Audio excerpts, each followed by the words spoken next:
This is the Data Wizard, and I'll be giving a walking farm tour of Autism Land in Stardew Valley on my latest 100% run, which I completed in spring of year 3, day 26. So not too long after getting evaluated by Grandpa. This is how I have my farm set up and why I have it set up like this.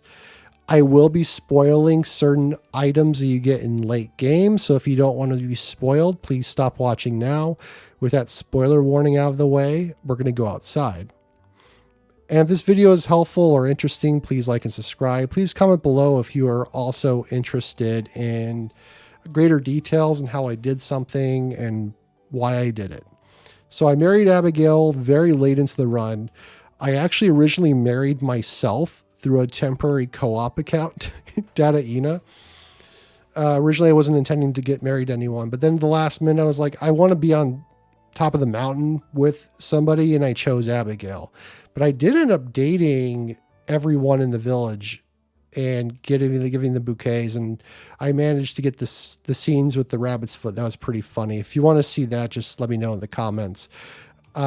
Here's the statues of perfection and true perfection. I did not use any glitches related to them. They just exist. Although the statue of perfection I only had for a few days because Grandpa only evaluated me effectively 20 something days ago. So relatively recently, not very helpful for the 100% run, but it's there. And then true perfection from getting 100% perfection. So this workbench I have plugged in to where it pulls from the gray chest, which are general everyday purpose items, plus some garlic because I was making it for 100% run for the garlic oil, and then various stuff in the yellow, green, and blue chests that may or may not be useful for crafting, but are general themed storage, and they can easily pull from that. I have a little solar panel there. Mostly from 100% completion. Wasn't very helpful. There's Data Junior, my son, my cat. Meow. And we're going to go into my greenhouse. And then I have 2 of each tree planted around here. And then a field of ancient fruit. This was about half ancient fruit, half coffee for a very long time. The fruit I didn't really sell a whole lot. I mostly gifted and then I hoarded it like a strange person. But I did use it as gifts to round out 100% hearts for everyone, because the pure grown trees, the one you buy from Pure, they are liked gifts by everybody in the village. Mangoes and bananas are a little more complicated though. And then I picked the mushroom cave. My favorite part of the mushroom cave is you can turn these brown mushrooms into wild seeds that you can then turn to sea saplings that you learn from Caroline. They sell for 500 golds a piece. And then if you produce enough of them, you can actually make quite a bit of gold on the side pretty quickly, pretty easily, just by selling these mushrooms, or excuse me, these mushroom seeds in the form of tea saplings. Here I have my crystallariums. This became extremely useful. I started with about 15 as soon as I made my first 2 Skull Cavern runs in fall of year 1. And I built them up to this, which then allows me to staircase at will down any of the mines that I wish, which are useful in a number of different ways. And these all produce jade.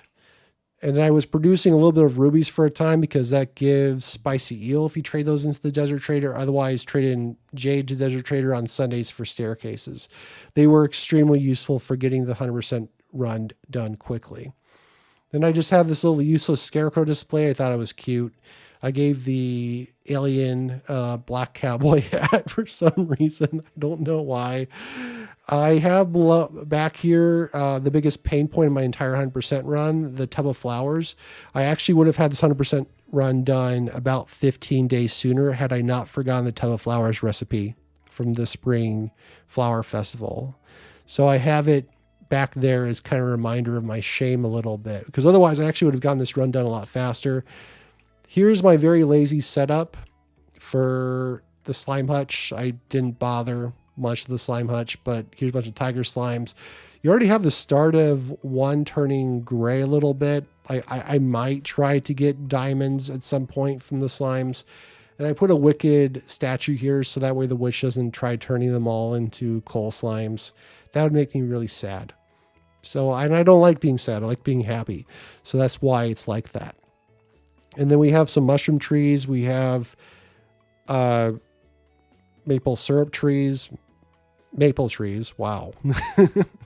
Maple syrup trees. And then I have I started deploying near the end of my run a lot of these industrialized tappers. They weren't too useful though. Most of the tappers are just regular. There's oak trees with tappers for the resin to make a lot of kegs, which I'll show here in a bit. These are my animals.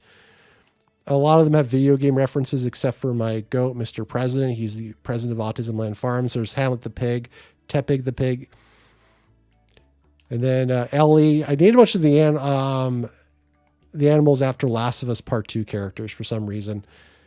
Nothing special about this farm or ranch setup. Just a lot of production things for turning things into cheese.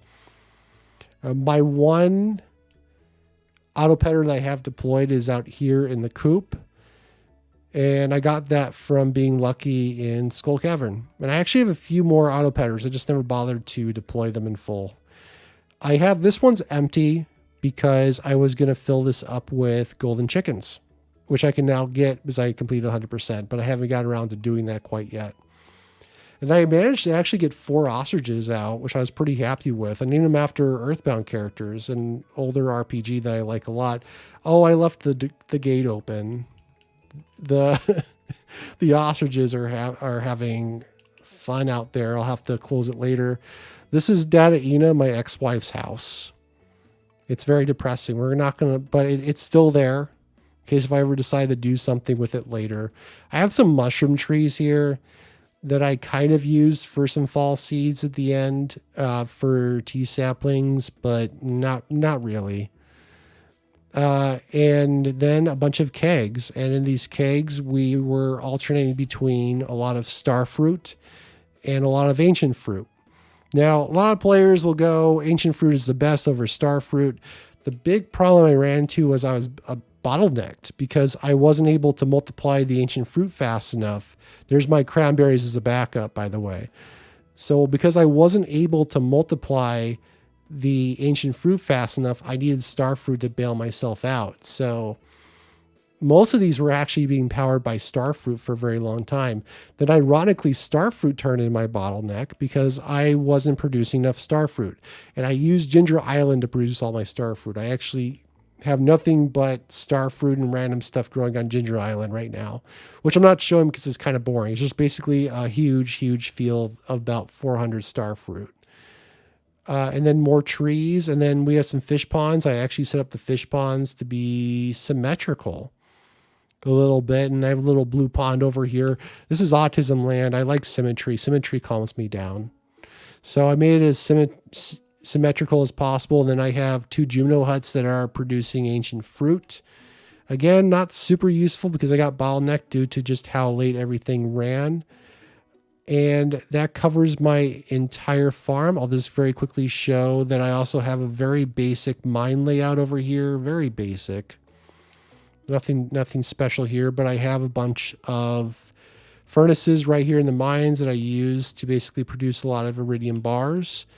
And then I have the special mines unlocked for part of Cheese Walnut Room quest. And then I have my Juno chests in various places for convenience. And there you go. That's my farm tour. Again, if you have any questions, if there's anything that interests you, if you want to learn more about, please let me know. Thank you for watching. This was a real joy to make, and I love Stardew Valley, and I'm happy to answer any questions you folks have. My link tree, there's a Discord link if you're interested in asking more questions. Until then, thank you again for watching. Also, thank you to my amazing Patreons for their support.